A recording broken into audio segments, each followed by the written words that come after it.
পৃথিবীর শিক্ষিত মানুষেরা মেনে নিল নবী মুহাম্মদ সাল্লাল্লাহু আলাইহি ওয়াসাল্লামের বংশ শেষ, আর আছে আছে নাই। কিন্তু বর্তমান কিছু হুজুর বক্তব্য রাখতে রাখতে বলছে আওলাদে রাসূল। আমরা আওলাদ মানে কি? সন্তান বা ছেলে। বলছে আমরা নবীর বেটা। আবার বলছে আমরা কুরাইশ বংশের লোক। এই পাগল, কুরাইশ বংশ তো আবু জেহেলের জন্ম হয়েছিল। কুরাইশ বংশে তো শুধু আল্লাহ নবী সাল্লাল্লাহু আলাইহি ওয়াসাল্লাম ছিলেন না, আল্লাহ নবী ছিলেন। কুরাইশ বংশে তো ইসলামের সব থেকে বড় শত্রু, নাম তার আবু জেহেল। আবু জেহেলও তো কুরাইশ বংশে ছিল। আমরা মনে করি তোমরা আওলাদে রাসূল নয়, তোমরা আওলাদে আবু জাহেল। কারণ তোমাদের যা কর্মকাণ্ড তাতে করে আওলাদে রাসূল বলে আর মানায় না। মানায়? একদম মানায় না। নবী মুহাম্মদ সাল্লাল্লাহু আলাইহি ওয়াসাল্লামকে বদনাম দেওয়া হলো যে তোমার বেটাগুলো বেঁচে নেই কেন। আমি মাঝখানে একটা কথা বলে রাখছি, খুব মন দিয়ে শুনবেন। এই কথাটায় সর্বপ্রথম আমি বেশি বিতর্কিত। সর্বপ্রথম তার এক নম্বরের কথা হচ্ছে এই, আচ্ছা আমি মুমতাজুল ইসলাম, আমি বক্তা, আমি একজন বড় আলেম, ধরে নেন বোঝানোর জন্য বলছি। আচ্ছা আমার বেটা কোনোদিন মাদ্রাসায় পড়বে না, তারপরে বড় আলেম হতে পারে? হ্যাঁ কি না বলুন তো? হতে পারে না। আমি বক্তা বলে আমার বেটা যে প্রত্যেক দিন বক্তব্য রাখবে, সব জায়গাতে প্রধান বক্তার আসন গ্রহণ করবে, আচ্ছা বলুন তো এটা সম্ভব না অসম্ভব? অসম্ভব, হতে পারে না। ইমাম বুখারী ইমাম ছিলেন, ওনার বেটা ইমাম হতে পেরেছেন? পারেনি। ইমাম আবু হানিফা ইমাম ছিলেন, ওনার বেটা ইমাম হতে পেরেছে? পারেনি। আপনাদের এলাকার একজন হাই স্কুলের মাস্টার আছে, আচ্ছা ওই লোকটা মাস্টার বলে তার বেটা বিনা পরিশ্রমে বিনা পড়াশোনাতে সেই স্কুলে হেডমাস্টার হতে পারবে? পারবে না, সম্ভব নয়। তার মানে পৃথিবীতে কিছু হতে গেলে আপনাকে অর্জন করে তবে হতে হয়। ইমামের বেটা ইমাম হতে পারলো না, মাস্টারের বেটা মাস্টার হতে পারলো না, বক্তার বেটা বক্তা হতে পারলো না। কিন্তু পৃথিবীতে একটা টাইটেল আছে, যে টাইটেলটা পৃথিবীর কোন ইউনিভার্সিটিতে করা হয় না। করা হয়? কোন স্কুলে পড়ানো হয় এই টাইটেলটা? কেউ আলেম হয়, কেউ ইরফানি হয়, কেউ আপনার দেওবন্দ থেকে ফারেক হলে কাশেমি হয়, কেউ জামিয়া সালাফিয়া থেকে ফারেক হয়ে সালাফি হয়, কেউ জামিয়া আসারিয়া থেকে ফারেক হলে আসারি হয়, কেউ কলকাতা আলিয়া থেকে যদি ডিগ্রি অর্জন করে তার নামের শেষে আলিয়াবি লেখা হয়। আচ্ছা বলুন তো পৃথিবীতে এমন একটা পদ্ধতি, এমন একটা স্কুল, এমন একটা কলেজ, এমন একটা ইউনিভার্সিটি, এমন কোন শিক্ষাঙ্গনের এই সিস্টেম আছে যেখানে পড়াশোনা করলে পীর উপাধি পাওয়া যায়? আছে না। এটা বংশ পরম্পরা। তুমি কিছু জানো আর না জানো, পীরের বেটা তুমিও পীর, পীরের বেটা তুমিও পীর। কি আশ্চর্য ব্যাপার! এগুলো মানুষ বুঝতে পারে না। মাইক ম্যান ভাই আপনি একটু ভালো করে চালান, গলাটা বারবার টেনে নিচ্ছে, নয় আগের মতো করে দেন, মাইক ভালো চলছে না। কথা হচ্ছে এই যে পৃথিবীতে একটা পদ্ধতি আছে, যে পদ্ধতিটা হলো পরম্পরা, হতেই থাকে হতেই থাকে, শিক্ষা কিছু অর্জন করতে হয় না। আমাদের নবী মুহাম্মদ সাল্লাল্লাহু আলাইহি ওয়াসাল্লামের বেটাগুলো মারা গেল কেন? এবার আপনাকে বলছি। আল্লাহ তাআলা যে কত রণকৌশল এটা বোঝা খুব মুশকিল। আচ্ছা যারা আমরা এখানে দাঁড়িয়ে আছি বা বসে আছি, সকলে একবার হাতটা উঠিয়ে বলবেন তো আল্লাহ নবী সাল্লাল্লাহু আলাইহি ওয়াসাল্লামকে আমরা ভালোবাসি? হ্যাঁ কি না? সকলেই তুলুন। সকলেই ভালোবাসি, তাই তো? আচ্ছা যদি আপনার সামনে এখন বলা হয় যে এইটা হযরত মুহাম্মদ সাল্লাল্লাহু আলাইহি ওয়াসাল্লাম, এই লোকটা ধরে নেন, এই লোকটা হযরত মুহাম্মদ সাল্লাল্লাহু আলাইহি ওয়াসাল্লাম, আর এই লোকটা মুমতাজুল ইসলাম। আচ্ছা মুমতাজুল ইসলাম আর হযরত মুহাম্মদ সাল্লাল্লাহু আলাইহি ওয়াসাল্লাম, আপনাকে যদি দুটো পক্ষ যদি গ্রহণ করতে বলা হয়, আপনি কোন পক্ষকে ভালোবেসে গ্রহণ করবেন? মুহাম্মদ সাল্লাল্লাহু আলাইহি ওয়াসাল্লামকে। পৃথিবীর প্রত্যেকটা মুসলমান তার মনের মণিকোঠায়, হৃদয়ের অ্যালবামে গেঁথে রেখেছে মুহাম্মদ সাল্লাল্লাহু আলাইহি ওয়াসাল্লামকে। আল্লাহ নবী সাল্লাল্লাহু আলাইহি ওয়াসাল্লামের 4 বেটি, একটা বেটিও পৃথিবীতে বেঁচে ছিল না। আল্লাহ নবী সাল্লাল্লাহু আলাইহি ওয়াসাল্লামের জীবদ্দশাতে তিনটে বেটি মারা গেল, একটা বেটি বেঁচে ছিল, তার নাম ফতেমা। আল্লাহ রসুল মারা যাবার 6 মাস পরে ফতেমা মারা গেছে। বেটাগুলো একটা একটা একটা একটা একটা একটা করে সব মারা গেল। আল্লাহ সুবহানাহু ওয়া তাআলার নবী বড় দুঃখিত, তিনি ভেঙে পড়লেন, খুব ভেঙে পড়লেন। কারণ যে বেটাগুলো তো আর নেই, বেটাগুলো তো নেই। আল্লাহ নবীর বেটাগুলোকে মেরে দেওয়া হলো কেন? এই কারণে মেরে দেওয়া হলো, আল্লাহ জানে যে নবীজিকে মানুষ যত ভালোবাসে, এর বেটাগুলো যদি পৃথিবীতে বেঁচে যদি থাকে, তাহলে নবী মারা যাবার পরে এর বেটাগুলোকে তার ভালোবাসার টানে নবী বলে মানুষ মানতে শুরু করবে। এই কারণে আগে থেকে বেটাগুলোকে ডেকে নেওয়া হলো। নবীর বংশের পদ্ধতি হলো না, নবীর বংশের পদ্ধতি হলো না যে নবীর বেটা নবী হবে, আর হুজুরের বংশের পদ্ধতি হলো হুজুরের বেটা হুজুর হবে।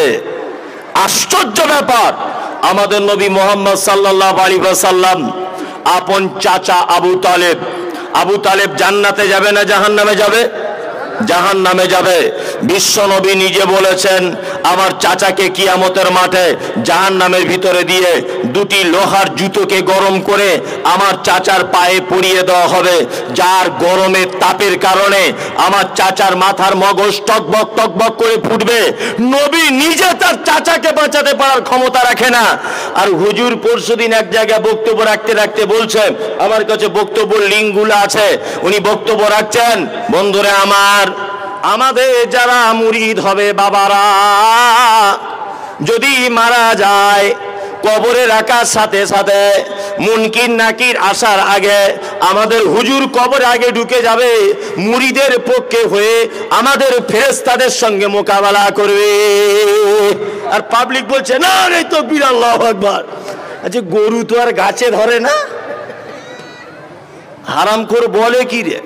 আরে নবী নিজের পরিবারকে বাঁচাতে পারে না, বলছে হুজুর কবরে মৃত মানুষের পক্ষে হয়ে মুনকির নাকিরের সঙ্গে তর্ক বিতর্ক লাগবে। হুজুর বাঁচাবে কি? হুজুর তো নিজেই কিয়ামতের মাঠে নৌকা চালাবে, হুজুর বাঁচাতে পারবে? কি আশ্চর্য ভণ্ডামি শুরু হয়েছে। আল্লাহু আকবার। তাহলে আপনাকে তিনটে কথা বললাম যে আমাদের মুহাম্মদ সাল্লাল্লাহু আলাইহি সাল্লামকে বদনাম দেওয়া হয়েছিল, তিনটে বদনাম। কটা? তিনটে। এক, লোকটি ছিল পাগল। দুই, লোকটি ছিল চরিত্র খারাপ। তিন, এই লোকটি ছিল শিকড় কাটা, অর্থাৎ এর বংশের প্রদীপ জ্বলবে না। আল্লাহ সুবহানাহু ওয়া তাআলা পবিত্র আল কোরআনে সূরা কলম বলে একটা সূরা আছে, আপনারা পড়ে নিবেন এর বাংলাটা। আল্লাহ সুবহানাহু ওয়া তাআলা এই তিনটে প্রশ্ন বা এই তিনটে অপবাদের তিনি জবাব দিয়ে দিয়েছেন কোরআন দিয়ে। এক, আল্লাহ সুবহানাহু ওয়া তাআলা বলছেন, নুন, কলমের কসম। জি, ওয়াল কলম, কলমের কসম। আচ্ছা, আল্লাহ সুবহানাহু ওয়া তাআলা কলম একটা সামান্য জিনিস যা দিয়ে লেখা হয়, এই জিনিসটার কসম খাচ্ছেন, কি আশ্চর্য ব্যাপার নাই? হ্যাঁ, কলম একটা সাধারণ ব্যাপার। আচ্ছা, আপনাদেরকে একটা প্রশ্ন করছি, বুঝে উত্তর দেবেন তো। এক, আচ্ছা বলুন তো দেখি, সর্বপ্রথম পৃথিবীতে কোন জিনিসটা আগে সৃষ্টি করা হয়েছে? হ্যাঁ, কলম। শুধু কলম সৃষ্টি করে এমনিতে রাখা হয়নি, কলমকে বলা হয়েছে তুমি লিখতে থাকো। কলম বলছে কি লিখবো? বলছে মানুষ কি করবে সবকিছু লেখো, মমতাজুল ইসলাম বক্তা হবে এটা লেখো, এইখানে এই গ্রামে জলসা করবে এটা লেখো, জলসাতে অনেক নাগরদোল্লা বসবে, নারী পুরুষ একাকার রাস্তা দিয়ে ঘুরবে এটাও লেখো, আর কমিটিগুলো টাকা গুনবে বসে বসে, ওইদিকে মেয়ে ছেলে বেটা ছেলে সব রাস্তাতে ঘুরবে এটাও লেখো, অনেক সোশ্যাল মিডিয়া থাকবে এটাও লেখো, নতুন মসজিদ তৈরি হওয়ার জন্য জলসা হচ্ছে এটাও লেখো। কলম সব লিখে ফেললো। সর্বপ্রথম পৃথিবীর সৃষ্টি কি? কলম। কলমের কত মর্যাদা এটা আমরা জানি? জানি না। আচ্ছা, আপনাকে একটা কথা বলি, ইমাম বুখারী আজ থেকে কত বছর আগে জন্মগ্রহণ করেছে জানা আছে? ইমাম আবু হানিফা আজ থেকে কত বছর আগে জন্ম নিয়েছেন জানা আছে? জানা নেই। আচ্ছা, এটা জানা আছে আল্লাহ নবী সাল্লাল্লাহু আলাইহি ওয়াসাল্লাম কত বছর আগে জন্ম নিয়েছিলেন? কত বছর? মোটামুটি 1500 বছর, তাই তো? 1500 বছর আগে জন্মগ্রহণ করেছিলেন মুহাম্মদ সাল্লাল্লাহু আলাইহি ওয়াসাল্লাম। আচ্ছা বলুন তো, 1500 বছর আগে ক্যামেরা আবিষ্কার হয়েছিল? এরকম মোবাইল হয়নি। তা আল্লাহ নবী সাল্লাল্লাহু আলাইহি ওয়াসাল্লাম বদরে যুদ্ধ করেছেন, আল্লাহ নবীকে উহুদে মেরে দাঁত ভেঙে দেওয়া হয়েছে, তায়েফের ময়দানে পাথর মারা হয়েছে, হযরত আবু বকর এতদিন খেলাফতের পদে ছিলেন, হযরত উসমানকে এইভাবে মারা হয়েছে, হযরত ওমরকে পিছন দিক দিয়ে তলোয়ার দিয়ে মারা হয়েছে। বলুন তো এই ইতিহাসগুলো কোথায় খুঁজে পাওয়া যায়? বইয়ের পাতায়, হাদিসে, তাই তো? বইয়ের পাতায়, তাই তো? আচ্ছা বলুন তো এই বইগুলো তখনকার দিনে কি দিয়ে লেখা হয়েছে? কলম। কলম এমন একটা ইম্পর্টেন্ট বিষয় যে ভবিষ্যৎকে কলম ধরে রাখতে পারে, এর নাম কলম। যখন কোনো সোশ্যাল মিডিয়া ছিল না তখন কলম এগুলোতে ধরে রেখে দিয়েছে, আজও পর্যন্ত এর অবদান রয়েছে। আল্লাহ সুবহানাহু ওয়া তাআলা পবিত্র কোরআনের ভিতরে বললেন, নুন ওয়াল কলম ওয়া মা ইয়াসতুরুন মা আনতা বিনিমাতি রাব্বিকা বিমাজনুন।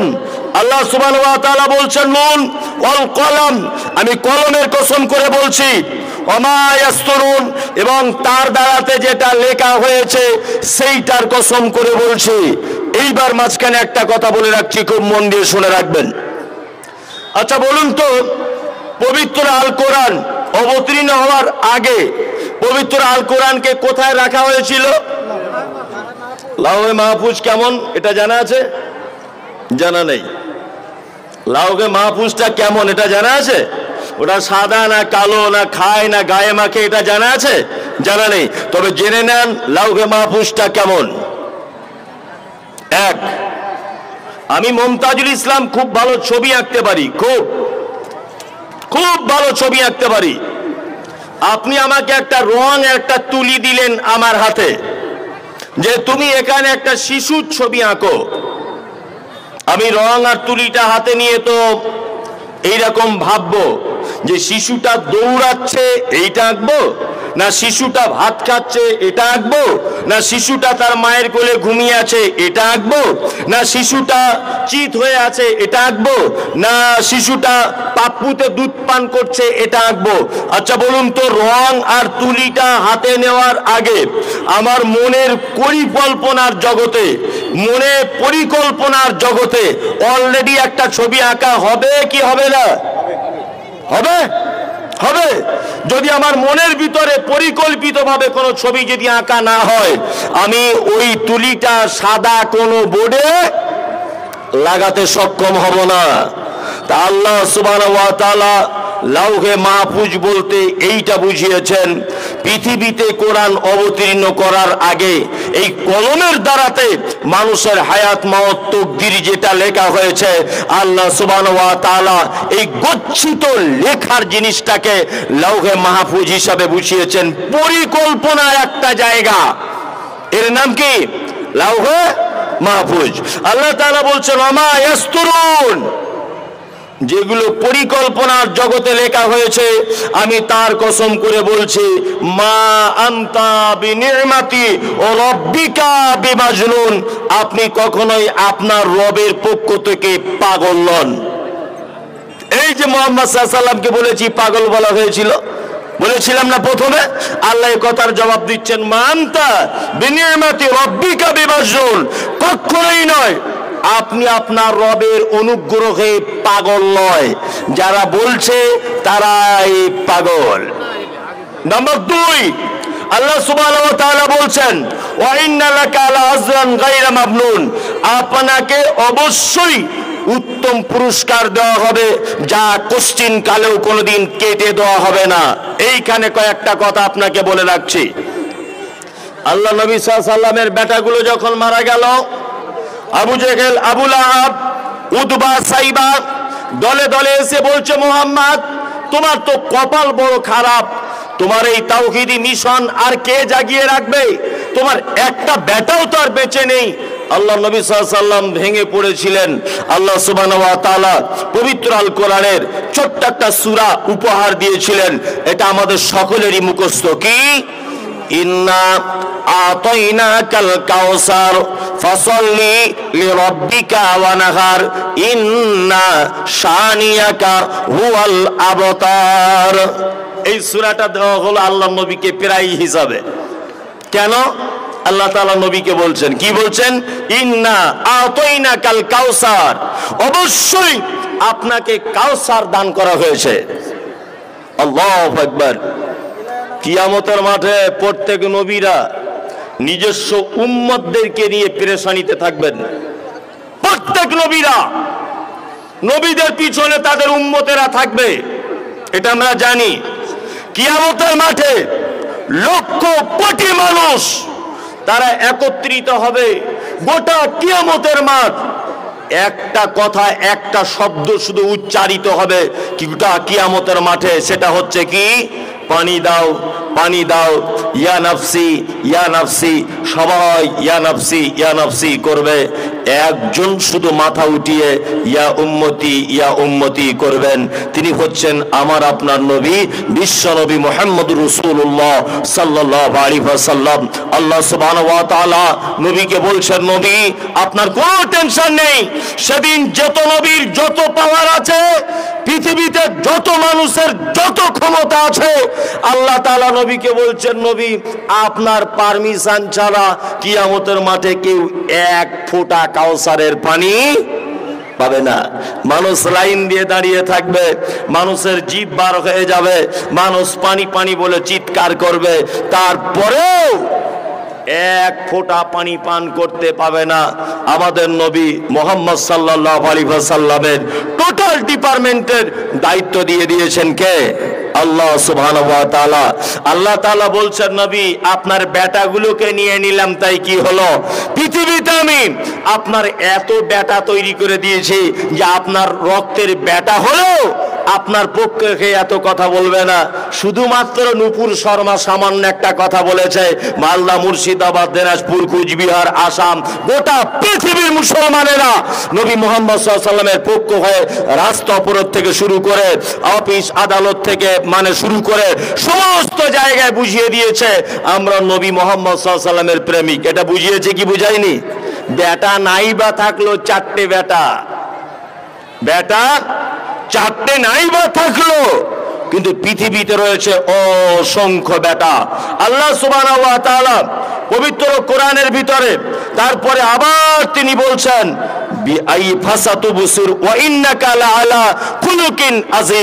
নিশ্চয় আপনি উত্তম চরিত্রের অধিকারী। এই যে যখন খাদিজাকে বিবাহ করেছিলেন আল্লাহর নবী, চরিত্রের ব্যাপারে দোষারোপ করা হয়েছিল যে 40 বছরের একজন বুড়ি আর 25 বছরের একজন যুবক, এটা বিবাহ হয় কেমন করে? আল্লাহ তাআলা বলছেন, ইন্নাকা আলা খুলুকিন আযীম। পৃথিবীতে যত চরিত্রবান মানুষ রয়েছে সবার থেকে উত্তম চরিত্র হলো কার? মুহাম্মদ সাল্লাল্লাহু আলাইহি ওয়াসাল্লামের। যদি বলছেন লোকটার চরিত্র কত ভালো, এটা বুঝবো কি করে? আপনাকে বোঝার জন্য একটা কথা বলি। আচ্ছা বলুন তো দেখি, আমি কত ভালো লোক এই সার্টিফিকেট কে দিতে পারে? আল্লাহ। এটাই আমার স্ত্রী দিতে পারে আমি কত ভালো লোক। আমার গাড়ির ড্রাইভার যে আছে ও বলতে পারে আমার চরিত্র কত ভালো। তো মুহাম্মদ সাল্লাল্লাহু আলাইহি ওয়াসাল্লামের স্ত্রীকে একবার জিজ্ঞেস করা হোক, আল্লাহ নবী সাল্লাল্লাহু আলাইহি ওয়াসাল্লামের স্ত্রীকে জিজ্ঞাসা করা হোক যে স্বামী হিসাবে আল্লাহ নবী কেমন ছিলেন। আম্মা জান আয়েশা সিদ্দিকা রাদিয়াল্লাহু তাআলা আনহাকে জিজ্ঞাসা করা হচ্ছে কি যে আল্লাহর নবী সাল্লাল্লাহু আলাইহি ওয়াসাল্লাম কেমন মানুষ ছিলেন। বিশ্ব নবী সাল্লাল্লাহু আলাইহি ওয়াসাল্লামের স্ত্রী আয়েশা বলছেন, কোরআন পড়নি? প্রশ্নকারীকে বলছে কোরআন পড়নি? ঠিক কোরআনে যেমন জীবন ব্যবস্থা, বিশ্ব নবী মুহাম্মদ সাল্লাল্লাহু আলাইহি ওয়াসাল্লামের জীবন ব্যবস্থা ঠিক তেমন। দুই, আল্লাহ নবী সাল্লাল্লাহু আলাইহি ওয়াসাল্লাম বলেছেন পৃথিবীর ওই পুরুষ মানুষ আল্লাহর নিকটে সবথেকে উত্তম যে পুরুষ মানুষ তার স্ত্রীর কাছে উত্তম। আমরা মেয়েদেরকে 2-3টে কথা বলে ঘরে ঢুকিয়ে দিয়েছি। কি এই বেশি ফটর ফটর করবি না, স্বামীর পায়ের তলায় জান্নাত। বেশি ফটর ফটর যদি করি জান্নাত পাবি না বলে তাদেরকে 2 চাপড় মার, তার বাপের বাড়ি থেকে টাকা আদায় করা, অনেক রকমের অনেক কিছু করে দিয়েছি, করিনি? অনেক মারধর করছি, নির্যাতন করছি না? মায়েরা যারা আছেন ভালো করে শুনে রেখে দেন, স্বামীর পায়ের তলায় জান্নাত এটা ভুয়ো কথা, পৃথিবীর কোন হাদিসে কথা নেই, ভুয়ো, এটা জাল পর্যায়ের হাদিস, এটা জাল পর্যায়ের, কোনো দাম নেই। পৃথিবীর কোন পুরুষ মানুষের পায়ের তলায় জান্নাত নেই। ছোটবেলা থেকে আমরা শুনেছি পিতা মাতার পায়ের তলায় জান্নাত, শুনেছি না? পিতা মাতার পায়ের তলায় জান্নাত এ কথা ঠিক নয়, মায়ের পায়ের তলায় জান্নাত এ কথা ঠিক। পিতা মাতার পায়ের তলায় জান্নাত নাই, জান্নাত কার পায়ের তলায়? মায়ের পায়ের তলায়। তার মানে পুরুষ মানুষের পায়ের তলায় কিছু নাই, শুধু চামড়ার জুতা, আর কিছু নাই। শুধু মেয়েদেরকে আমরা বলে ঘরের ভিতরে ঢুকিয়ে দিয়েছে, বেশি ফটর ফটর করবি না, 1 চড় মারবো তবুও সহ্য করে থাক, কারণ আমার পায়ের তলায় তো জান্নাত রয়েছে। তুমি যে মাতাল, তুমি সুদখোর, তুমি বদমায়েশ, তুমি হারামখোর, তুমি বেনামাজি, আর আল্লাহ জান্নাত এত সস্তা যে তোমার মতো পুরুষ মানুষের পায়ের তলায় ঢুকিয়ে দিবে? কি আশ্চর্য ব্যাপার! লজিকেও ভুল, যুক্তিতেও ভুল। ওই জন্য আপনাকে একটা কথা বলে যাচ্ছি, শুনে রেখে দেন। আল্লাহ নবী সাল্লাল্লাহু আলাইহি ওয়াসাল্লাম বলেছেন, যে পুরুষ মানুষ তার স্ত্রীর কাছে ভালো, নিশ্চয়ই সে আল্লাহর কাছে ভালো। আমি মুহাম্মদ সাল্লাল্লাহু আলাইহি ওয়াসাল্লাম, আমি আমার স্ত্রীর কাছে উত্তম স্বামী। চলুন, আমি কত ভালো লোক বাড়ির চাকরকে বললে বোঝা যাবে, তাই না? আপনার একটা জুতোর দোকান আছে, 2 জন কর্মচারী আছে, আপনি কত দামি লোক এটা সব থেকে ভালো বলতে পারবে কে? কর্মচারীরা, তাই না?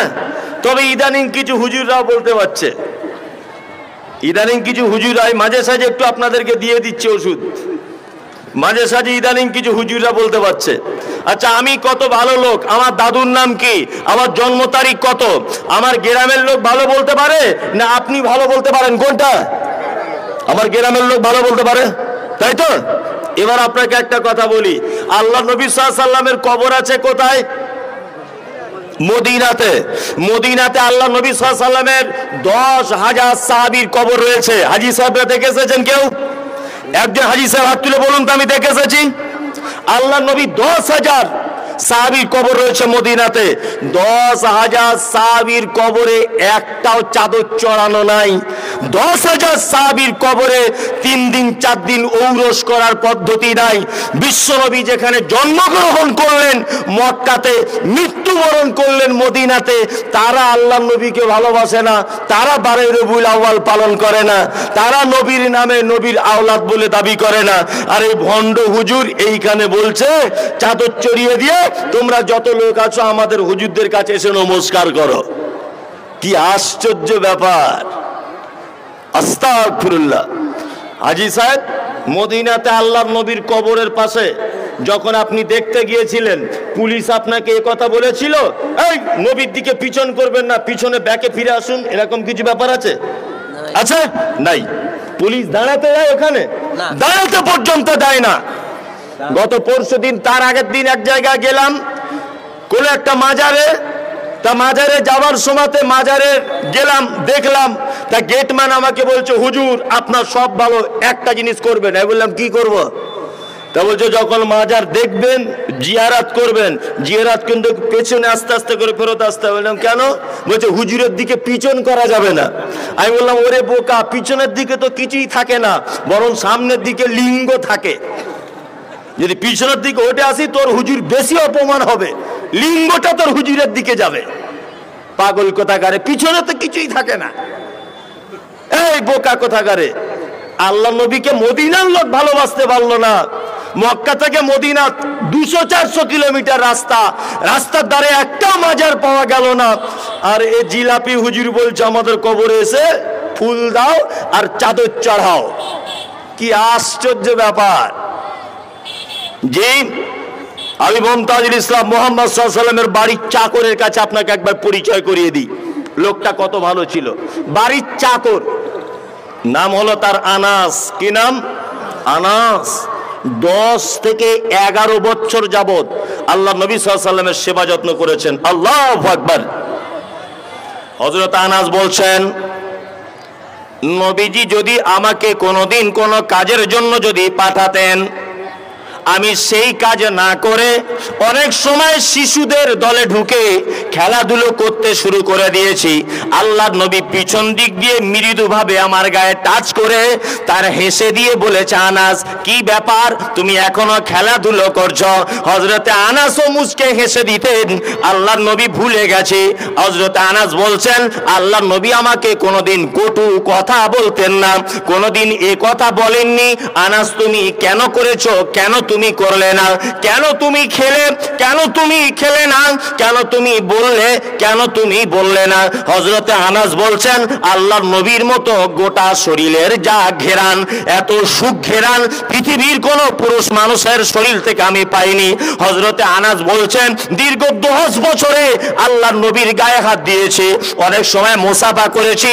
আল্লাহর নবীর মতো নরম শরীর, আল্লাহর নবীর মতো কোমল হাত পৃথিবীর আর কোন মানুষের হাত আমার চোখে পড়েনি।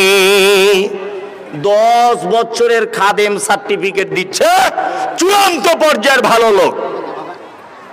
আল্লাহু আকবার। আপনার আমার চরিত্র কেমন? আল্লাহ নবী সাল্লাল্লাহু আলাইহি ওয়াসাল্লামের চরিত্র দেখবেন।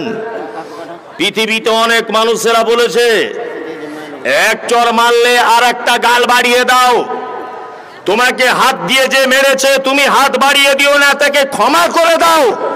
এগুলো নীতি কথা হিসাবে বইয়ের পাতাতে শুধু লেখা আছে, সীমাবদ্ধ। প্র্যাকটিক্যালে কেউ করে দেখাতে পারেনি। পৃথিবীতে একজন মাত্র মানুষ ছিলেন, তিনি হচ্ছেন নবী মুহাম্মদ রাসূলুল্লাহ সাল্লাল্লাহু আলাইহি ওয়াসাল্লাম। হাজার অপরাধীকে কাছে পাওয়ার পরেও ক্ষমা করে দিয়েছেন দয়ার নবী। এরই নাম। একজন লোক এসে, ইহুদি, মসজিদে এসে ছচ্ছর করে দাঁড়িয়ে পেচ্ছাপ করছে, ঘটনা শুনেছেন না? দাঁড়িয়ে পেচ্ছাপ করছে। হযরত ওমর তো খুব রাগী লোক, আলী তো খুব রাগী লোক, মারবে বলে উঠে দাঁড়িয়ে গেল। আল্লাহ নবী সাল্লাল্লাহু আলাইহি ওয়াসাল্লাম বলেছেন, এই কি ব্যাপার? না, আল্লাহ রাসূল মসজিদে পেচ্ছাপ করছে, ওকে মেরে দিব, ওকে জীবিতই রাখবো না। আল্লাহ নবী সাল্লাল্লাহু আলাইহি ওয়াসাল্লাম বলেছেন, একদমই নয়, মারা তো দূরের কথা, ওর পেচ্ছাপটা সম্পূর্ণ কমপ্লিট করতে দিবে তবে অন্য কথা। আল্লাহু আকবার। সম্পূর্ণ পেচ্ছাপ করা হয়ে গেল। আল্লাহ নবী সাল্লাল্লাহু আলাইহি ওয়াসাল্লাম ডেকে বলছেন, শোনো বাবু, শোনো, এটা মসজিদ, আল্লাহর ঘর, এখানে পেচ্ছাপ করতে হয় না। বালকটি তখন বলছে, আপনার ব্যাপারে অনেক অভিযোগ শুনেছি, আপনি খুব খারাপ লোক, আপনি খুব বদমাইশ লোক, আপনি একজন মারাত্মক খুনি, আপনার ব্যাপারে কটু কটু অনেক কথাবার্তা শুনেছি। কিন্তু আল্লাহর নবী, আমি আপনার মসজিদে পেচ্ছাপ করলাম, আপনার হাতে আমি ধরা পড়লাম, তারপরে আপনি আমাকে কিছুই করবেন না? বিশ্ব নবী বলছেন, না, কিছুই করব না, তোমাকে শুধু উপদেশ দিয়ে দিলাম বাবু, মসজিদ আর কোনোদিন পেচ্ছাপ করো না। লোকটি তখন বলছে, আল্লাহর নবী আমাকে কলেমা বলে দেন, আমি ইসলামের পথে চলে আসব, আমি ইসলাম গ্রহণ করব। এটা হচ্ছে আল্লাহর নবী সাল্লাল্লাহু আলাইহি ওয়াসাল্লামের চরিত্র। জি, আল্লাহ নবী চরিত্র দেখবেন। মক্কাতে মারা গেলেন, তার নাম কি? আবু তালিব চাচা। খাদিজা মারা গেলেন, আল্লাহ নবী একেবারে একা হয়ে গেলেন, পাশে কেউ নেই, কেউ পাশে নেই। আল্লাহ নবী সাল্লাল্লাহু আলাইহি ওয়াসাল্লাম ভাবছেন, মক্কাতে তো আমাকে থাকতে দিবে না। বিশ্ব নবী তিনি তায়েফে চলে গেলেন। তায়েফে যাওয়ার পরে সর্বপ্রথম পদক্ষেপ গ্রহণ করলেন কি না, তাইফের লিডারদের বাড়িতে বাড়িতে গিয়ে ইসলাম প্রচারের কাজ করব। আল্লাহ নবী সাল্লাল্লাহু আলাইহি ওয়াসাল্লাম তাইফের লিডারদের বাড়িতে গেলেন, গিয়ে যখন বললেন, আমি মুহাম্মদ, আমার কাছে কোরআন অবতীর্ণ হয়, আমার কাছে ওহী আসছে, আমি একজন নবী, আল্লাহ সত্য আকাশের উপরে থাকে, তোমরা এটাকে মেনে নাও, 360টা দেবদেবীর মূর্তি পূজা ছেড়ে দাও।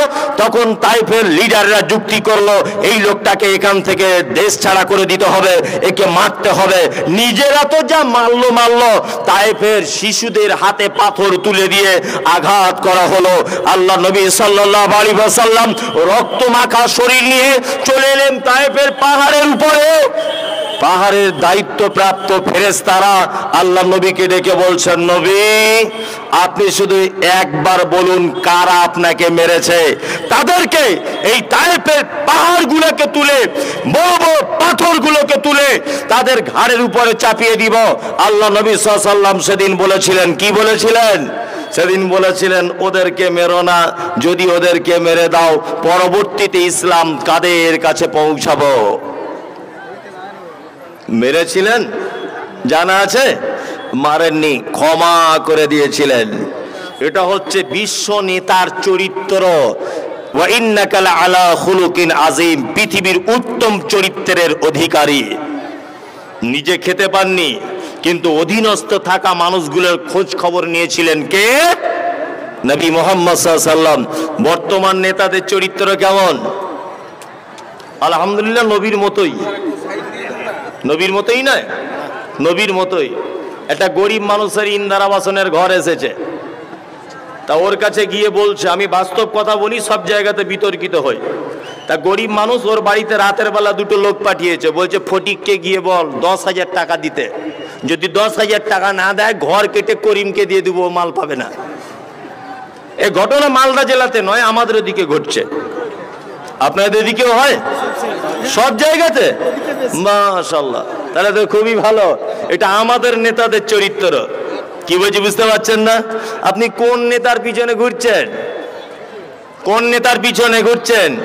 যে নেতার ব্যাপারে আপনি সার্টিফিকেট দিচ্ছেন স্লোগানে, আমার নেতার চরিত্র ফুলের মতো পবিত্র, তোমার নেতা রাতের বেলা এক রকমের চরিত্র, তোমার নেতা দিনের বেলা এক রকমের চরিত্র। তোমার নেতা সকালবেলা এক রকমের কথা বলে, তোমার নেতা রাতের বেলা আর এক রকমের কথা বলে। তোমার নেতা তোমার বাপের সাথে এক রকমের বলে, তোমার সাথে এক রকমের বলে। তোমার নেতা তোমার বড় ভাইকে এক রকমের কথা বলে, তোমাকে আর এক রকমের কথা বলে। এই তোমার নেতার চরিত্র। আর বিশ্বনবী মুহাম্মদ সাল্লাল্লাহু আলাইহি ওয়াসাল্লামের চরিত্র একদম সাদা কাগজের মতো স্বচ্ছ, যেখানে কোনো অপবিত্রতা স্পর্শ করতে পারবে না। আল্লাহু আকবার। কেমন চরিত্রবান মানুষ ছিলেন! আল্লাহ নবী সাল্লাল্লাহু আলাইহি ওয়াসাল্লাম সম্পর্কে বলা হচ্ছে, ওয়া ইন্নাকা লাআলা খুলুকিন আযীম। একদম অনেকক্ষণ পরে এবার মাইকটা হলো, ওয়া ইন্নাকা লাআলা খুলুকিন আযীম। আল্লাহ সুবহানাহু ওয়া তাআলা বলছেন, নিশ্চয় আপনি উত্তম চরিত্রের অধিকারী। আল্লাহ তাআলা তারপরে বলছেন, ফাসাতুবসিরু ওয়া ইউবসিরুন, অচিরেই আপনিও দেখতে পাবেন, তারাও দেখতে পাবে। বেআইয়ুকুমুল মাফতুন, কারা বেকারগ্রস্ত, কারা ক্ষতিগ্রস্ত, আর কারা ভালো। অচিরেই আপনি এটা দেখতে পেয়ে যাবেন। আমিও মুমতাজুল ইসলাম আপনাকে কথা বলছি, আজও পর্যন্ত যারা কোরআন এবং সুন্নাহের শত্রুগিরি করছেন, কোরআন এবং সুন্নাহের পিছনে যারা কথা বলছে, অচিরেই এরা দেখতে পাবে, অচিরেই এরাও শুনতে পেয়ে যাবে আপনাদের পাবলিকের কাছ থেকে কি সাজা পেতে হয়। কিছুদিন আগে হুজুর বক্তব্য করতে গেছিলেন মেদিনীপুরে, ওখানে হুজুরকে তাড়া করেছে শুনলাম। তার আগের দিনে আমাদের উত্তর 24 পরগনায় হুজুর বক্তব্য রাখতে গিয়েছিলেন। কোন হুজুর? যে হুজুর বলছে আমার নামে দরুদ না পড়লে নামাজ হবে না, যে হুজুর বলছে নফল নামাজ পড়তে গেলে আমার পারমিশন লাগবে, যে হুজুর বলছেন আমি নূরের তৈরি, আমি মাটির তৈরি নয়, যে হুজুর নিজে আল্লাহ বলে দাবি করছে। হুজুর কিছুদিন আগে জলসা করতে গেল, আল্লাহ তাআলা বলছেন, ফাসাতুবসিরু ওয়া ইউবসিরুন, নবী অচিরেই আপনিও দেখতে পাবেন, বেঈমান মুশরিকেরাও দেখতে পাবে। আমি মুমতাজুল ইসলামের কথা বলে যাচ্ছি, শুনে রেখে দেন। যারা সহিহ হাদিস এবং কোরআনের বিরুদ্ধে যারা কথা বলে, অচিরেই আপনি যদি বেঁচে থাকেন, আমিও যদি বেঁচে থাকি, অবশ্যই দেখা হবেই দুনিয়াতে। আপনি দেখতে পাবেন হুজুর কেমন লাঞ্ছিত হয়, হুজুর কেমন অপমানিত হয়, আপনি দেখতে পাবেন। বলছে আহলে হাদিসরা নাকি ইহুদিদের দালাল। আহলে হাদিসরা ইহুদিদের দালাল, এ বক্তব্য শুনেছেন? বলেছে, হ্যাঁ, বলছে আরএসএস এর থেকে খারাপ। আল্লাহু আকবার। এসব কেচ্চা কাহিনী শুনেছেন? শুনেছেন? হ্যাঁ, ঠিক আছে। ফতোয়া দিতে শুধু ব্যস্ত। হুজুররা ফতোয়া দিয়েছে, বলছে ডাক্তার জাকির নায়েক কাফের। বলছে কেন? বলছে প্যান্ট শার্ট পরে এই জন্য কাফের। ও, তাহলে প্যান্ট শার্ট পরে জাকির নায়েক এই জন্য কাফের? হ্যাঁ, আচ্ছা বলুন তো, কোন কাফেরের সঙ্গে বন্ধু করা যায়? কথা বলুন, যায়? যাবে না। কোন মুশরিকদের সঙ্গে বন্ধু করা যাবে? যাবে না। অথচ হুজুর প্যান্ট শার্ট পরে বলে ফতোয়া দিয়ে দিল ডাক্তার জাকির নায়েক কাফের। আর ওই হুজুরের কাছে তাবিজ নিতে আসছে একটা লোক প্যান্ট শার্ট গাঁটের নিচে কাপড় পরে, যখন সালাম দিচ্ছে সালামের ভিতরে 20,000 টাকার বান্ডিল, তখন হুজুর মাথায় হাত দিয়ে দোয়া করছে আপনি স্বর্গে চলে যাবেন। তখন কাফের হলো না? এই ধর্মের কথা বলছে ডাক্তার জাকির নায়েক কাফের ফতোয়া দিয়ে দিলে। হ্যাঁ, এই বিশ্বাসঘাতকেরা, এই সহিহ হাদিস এবং কোরআনের দুশমনেরা ডাক্তার জাকির নায়েককে দেশ ছাড়া করেছে। শুধু তাবিজের ব্যবসায় ভাটা পড়েছে এই কারণে। এরাই জার্জিস আনসারীকে চক্রান্ত করে, এরাই 13 বছরের জেল ঘোষণা করে দিয়েছে, এরাই তো জার্জিসকে জেলের ভিতরে পড়েছে, এরাই বাংলার বলিষ্ঠ বক্তা, যাকে বক্তা সম্রাট বলা হয়, মেমারিতে বাড়ি, গোলাম আহমেদ মোর্তজাকে উত্তর 24 পরগনার কাউকে পাড়া, সম্ভবত ওটা স্বরূপনগর থানা, কাউকে পড়াতে মেরে দাঁত ভেঙে দিয়েছিল এই বেঈমানেরাই। এরাই গোলাম মোর্তজাকে মেরে দাঁত ভেঙে দিয়েছিল। আমি মমতাজুল ইসলাম 2 পাতা পড়া মৌলবী, সোশ্যাল মিডিয়াতে আমাকে বলছে রাজমিস্ত্রির কাজ করে মমতাজুল। ঠিকই বলেছ, আমি রাজমিস্ত্রিরই কাজ করি, তবে আমি ভয়ঙ্কর মিস্ত্রি, খুব ভয়ঙ্কর। রাজমিস্ত্রি মানে সে গেতেও তুলতে পারে, ভেঙেও দিতে পারে। আমি মমতাজুল ইসলামের কথা বলে যাচ্ছি সোশ্যাল মিডিয়াতে, আমাকে রাজমিস্ত্রি বলছো বলো, তবে আমি গড়তেও পারি, ভাঙতেও পারি। তোমার তাবিজের ঘরের 12টা বাজাবই, তোমার মাজার ভেঙে তবে ছাড়বো, তবে দাকুড়ি দিয়ে ভাঙতে যাব না। তুমি আহলে হাদিসকে আরএসএস এর দালাল বলো? তুমি ইতিহাস পড়েছো? সারা ভারতবর্ষের ইংরেজ বিরোধী আন্দোলন সর্বপ্রথম আহলে হাদিসরা শুরু করেছিল, ইতিহাস পড়ে দেখো।